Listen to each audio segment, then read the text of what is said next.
আজকের বিশেষ প্রতিবেদন বলিউড অভিনেতা রাজপল যাদবকে ঘিরে।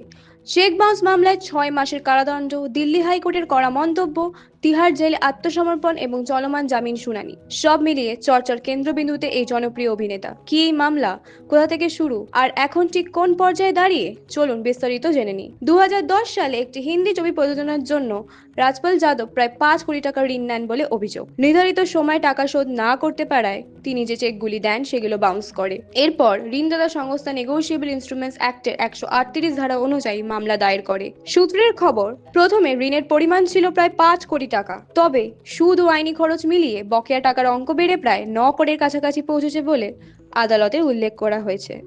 অভিনেতার আইনজীবীর দাবি, তিনি ইতিমধ্যেই প্রায় 2.5 কোটি টাকা পরিশোধ করেছেন এবং বাকি টাকা দ্রুত মিটিয়ে দেওয়ার চেষ্টা চলছে। চেক বাউন্স মামলা ভারতে একটি গুরুতর অপরাধ হিসেবে বিবেচিত হয়। জনপ্রিয় তারকা হলেও আইনের চোখে যে সবাই সমান, এই বার্তাই যেন আবার সামনে এলো রাজপাল যাদবের ঘটনায়।